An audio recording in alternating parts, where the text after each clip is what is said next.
about how special this time of the year is, and with one game in. Would this ever get old, this chase for the ring? I mean, it's definitely a special time for basketball, not only as a player being in it, but also for the fans that love this game so much. So, I've been fortunate enough to be a part of it for, quite a few years now. And, it is great to go out and just play this type of basketball. From your experience with Stan Van Gundy going out there and basically saying during his in-game interview about LeBron is having his way, refs are letting things go. From your playing days before, can you play the same way the next game, knowing that he's probably trying to shed light on whatever he is you think you're doing?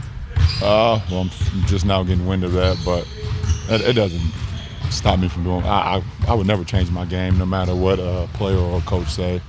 For me, I just go out. My main thing is how I can help my team get a win, how I can go out and put an imprint on the game, and play as hard as I can. I live with the results of that, so I think it's a non-issue.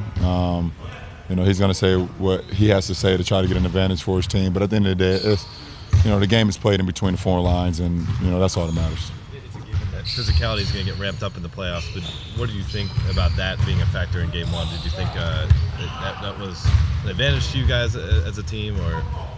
I mean, I think both teams try to play to their identity as close to 48 minutes as possible.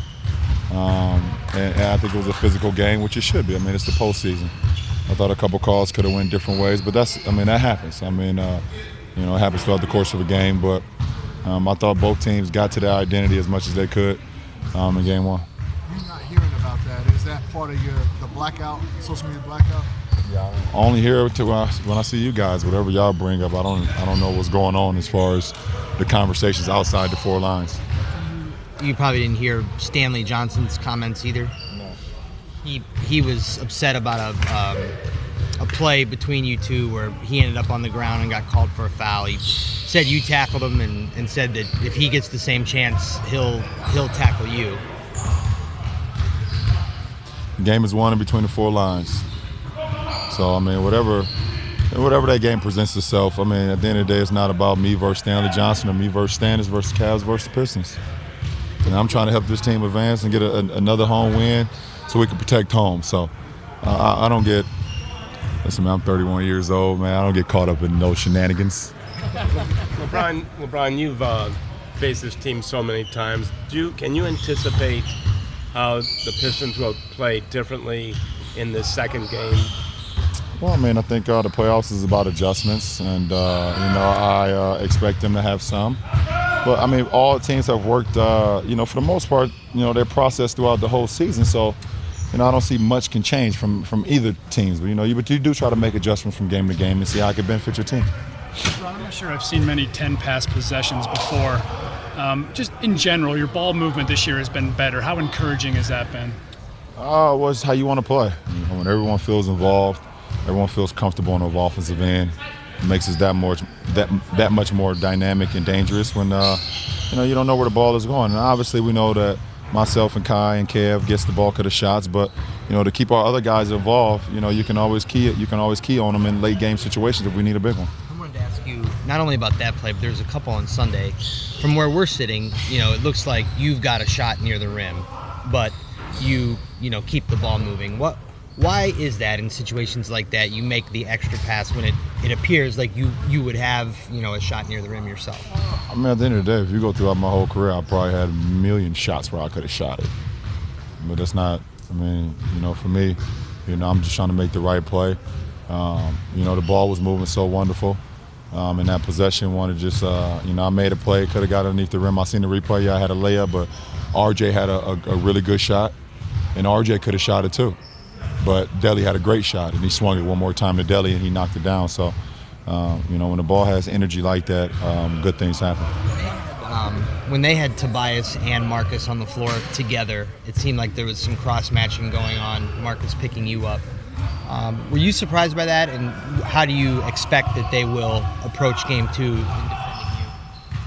you? I don't understand, but, at the end of the day, it doesn't – I'm not surprised by anything that happens throughout the playoff game or competition. You go out and whatever the matchup is, just play. LeBron, you mentioned adjustments being so big. Last year in the playoff run, you went against 3 coaches that you hadn't seen in a 7-game series. Is there some advantage for you that you've gone against a Stan Van Gundy coach team in a 7-game series to kind of know how he's going to adjust or attack you? No, Stan has gotten the better of me in the playoff series. Before, in his Orlando days, but it's not about me versus Stan. It's about his teams versus the teams that I've been on, and I'm not having an individual matchup with Stan or individual matchup with Stan Lee or any other Stan they can possess. It's about getting my guys ready, and that's all that matters. The ball on the floor, how cognizant or aware are you of the defender trying to draw a charge on you as a way to try to stop you? I'm always conscious of it, and they try to beat me to my spot to try to get a good one. Sometimes it works. They beat me to my spot and it results in a charge, and sometimes they're not there. But it's not, at the end of the day, it's not like I got 4 free throw attempts, and I live in the paint. I think I'm top 5 in the league in points in the paint, shots at the rim. My first 2 free throws was get your ass thrown on the ground. Here go 2 free throws. So let's not get this out of control about that. I don't live at the free throw line. LeBron, this isn't a Stan-specific question, but what's unique about his pick and roll offense? Is it that much different than the pick and roll offense other teams run? I can't answer that question because it will give up something that I have in my mind as far as how he likes to run his pick and roll. So Stan knows how he likes to run his teams. He has the personnel how he wants to run it, and we have to prepare for that.